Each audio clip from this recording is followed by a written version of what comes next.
Hello, everyone. Welcome to A Course in Miracles 365, Awakening to Love, here on Enlightened World Network. I'm Tomás Garza, your host.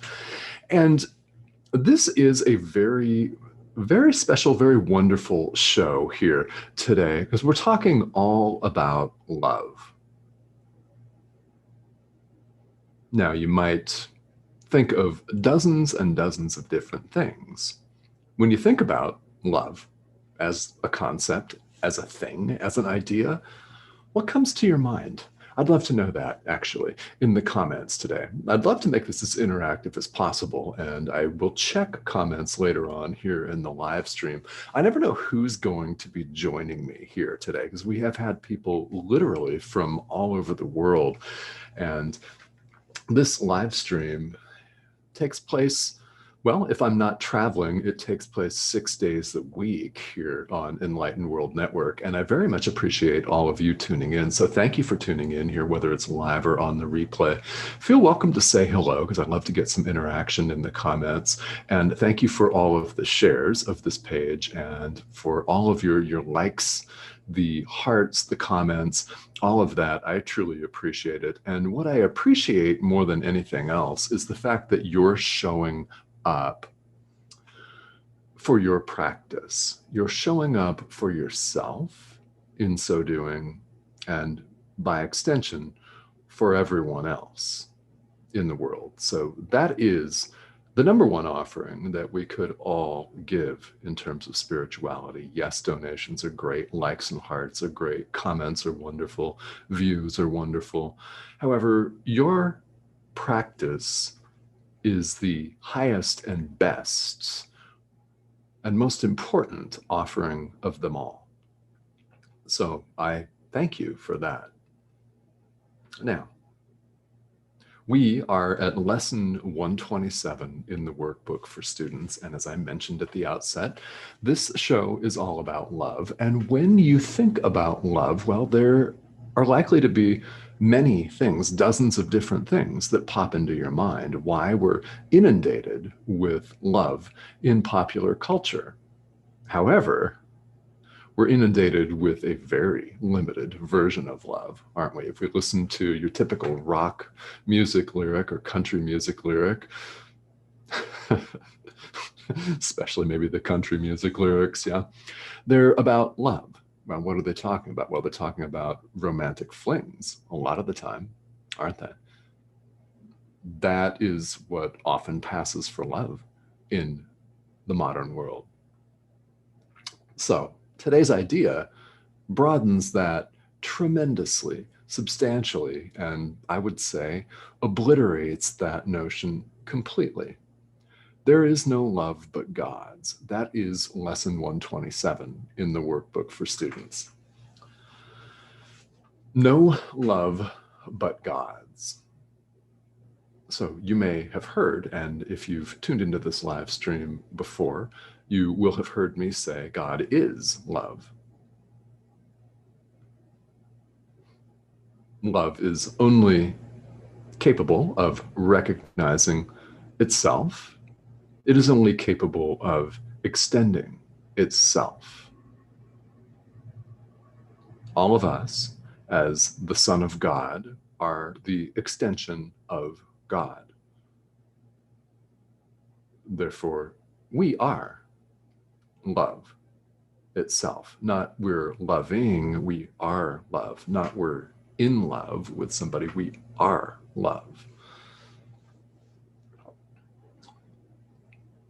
Do you see the difference there? It's very profound, and it's a very important difference because as you can see in the world, we have a very limited definition of what love is. We confine it. We really do. We confine it, and nothing against the institution of marriage. I'm very happily married. Nothing against the institution of monogamous relationships, nothing against the institute of love within a family unit, anything like that. They're all limitations. Love is limitless. It is abstract. First of all, it's an idea and can't be limited. It can't be limited. All of the conventions that we put on it can't limit it at all. Think about it. Think about it. Love flows through all human obstacles. It flows through international boundaries and across, as though they didn't exist. Well, they don't. It flows through all kinds of social constructs, self-imposed barriers. It simply is, you could say. And that would be accurate. It simply is. It knows no opposites, so it cannot falter. A limited definition, of course, can.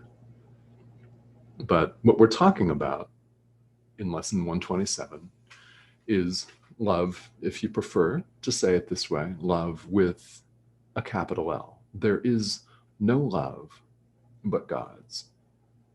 Period. Period. Now, that does not mean that everything that passes for love here in the world should be completely ignored. Nobody's saying that. We're all here, apparently, in the world to communicate with each other and do the work that we're here to do. Whatever that may look like for you, we all appear to be here because we've agreed on these constraints and things, and they are constraints, ultimately. We've agreed on all of this, and here we are, so we do need remedies that meet us on this level, such as forgiveness, as we've been talking about here in the live, and we'll talk about some more as we go forward. As you may know, there are 365 lessons in the workbook. Today we're at lesson 127. We're going to talk more about love. In addition to today's live, we are going to talk a lot more about forgiveness. These are remedies. Forgiveness is that remedy that we need here in the level of form. If you prefer to call it 3D, like the world, that's what we need here. Now, there is no love but God's, and as the practice suggestion here, the workbook has us just carve some time out of our day to sit still and listen for a message. Let go of all of our preconceived notions. Let go of our beliefs about what love is. In other words, limited, because our parents, through no fault of their own, of course, gave us a limited definition of love. School gave us a limited definition of love, through no fault of anyone's, right? These are examples of our conditioning that we receive from a very young age. So by the time we even know how to talk, we're already conditioned, and we continue to get conditioned. So we're conditioned with a limited idea of what love is. Music, lyrics, extremely limited definition of what love is. Rock, country, whether you can understand the lyrics, whether it's intelligible or not, it's a limited definition. Nothing against that great music. It's wonderful, right? A lot of these songs are beautiful. But now understand that there is no love but God's, and it's much greater than any of us realizes. It's literally who we are. And it cannot be stopped. It flows through all human obstacles, all human constructed barriers, constraints, you name it. And it's a beautiful thing. And what we do in practicing today's idea is we sit with that and allow what the Course calls the voice for God, the Holy Spirit. Another way you could see this as your guides, your inner teacher. Allow your inner teacher to speak to you. Sit quietly and let go of your preconceived notions about what love is and ask to be shown truth instead. And you will be, whether it comes right then in the moment or not. Just know and have confidence that you will be shown. Quite possibly in a way that you cannot imagine. It does not always come in a blinding flash of light. It does not always come in a voice speaking to you audibly. It can come in a number of different ways, but trust that the message will come. Simply show up and ask. That's the practice suggestion for today, and quite honestly, for every day. Because you'll notice as we go through here that the practice periods are all very, very similar, aren't they? They look very similar. The difference is it may call for a certain time frame or another. And what I would advise and deeply, deeply suggest is that you not get hung up on the details of that. This is not about checking off a box. Right? Doing the workbook is not about checking off a box and making sure that you've got everything 100% correct, that you practice for 15 minutes if it says 15 minutes. Because there are people out there that, and I've worked with a lot of them when I lead groups and workshops and the like, that tend to beat themselves up if they meditate for 12 and a half minutes. Somehow that's not enough. Well, actually it is. It's great. It's wonderful. What matters is that you integrate this idea into your life when it begins to show up and when you begin to notice yourself thinking in this way with the Holy Spirit, with Jesus, with your guides, then you will know that, as we put it, you're making progress on the path. In other words, you're awakening to love, like the title of the live stream, the subtitle is. It's the truth of who we really are. Okay, so I want to say hello. We've got some people here on the live stream on Enlightened World Network, and this is a really, really wonderful part. It's one of my favorite parts. So let me say hello to you all here. Karen, hi, how are you? From New York. All right, well, thank you so much for joining us. We've had several people join us from New York. And Karen asks, where do you purchase the book? And let's address that, Karen. I'll put this in the comments too, in case you're not on here. The book can be purchased anywhere you buy books, whether it's a physical bookstore or online. And you just simply type in A Course in Miracles, and you'll see that they have different editions. I'll show you what I've got here. One moment.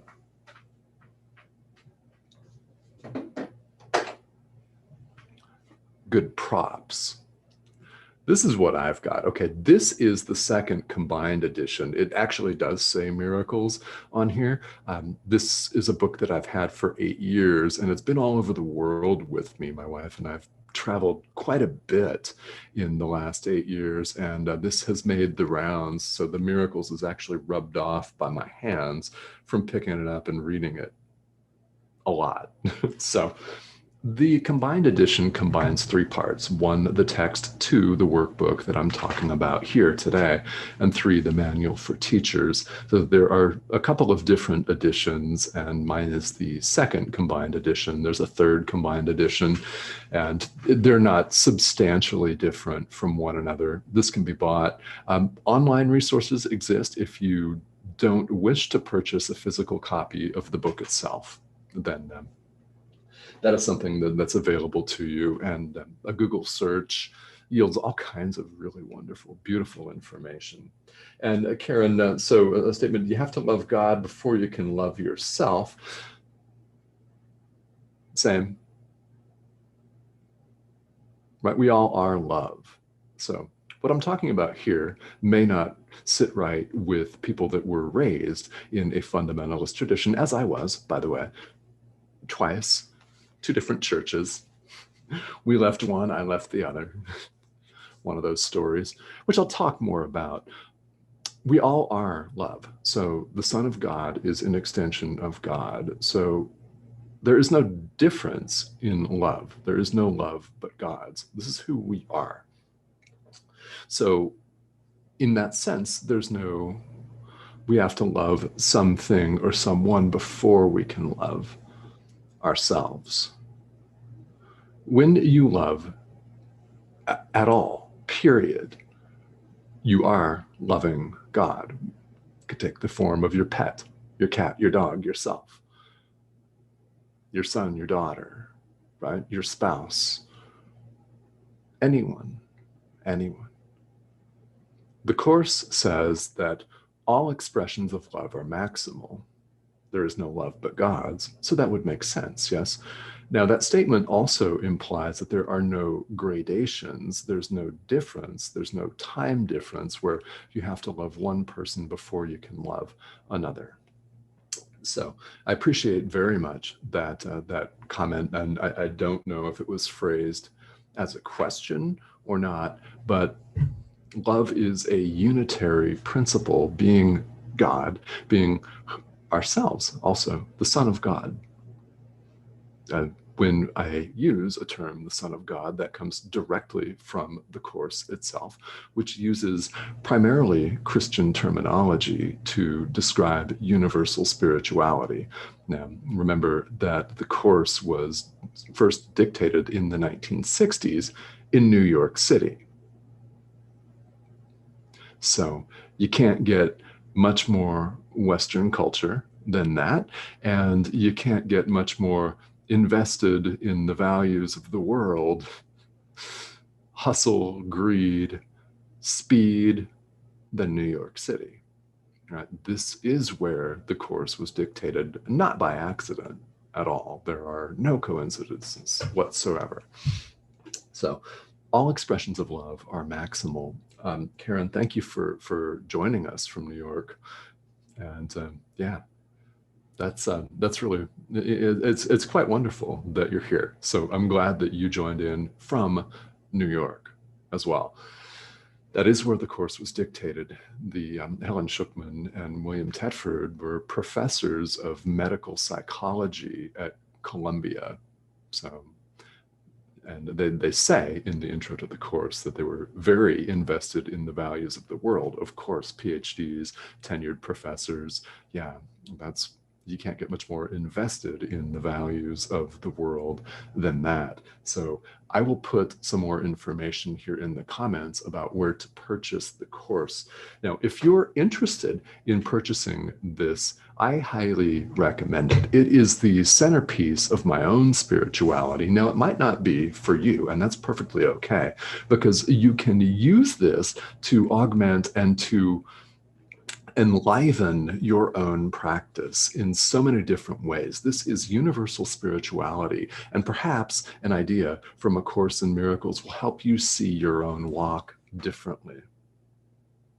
It will help shed light on it, and that's what I hope. My goal for all of you is to get in touch with your inner teacher.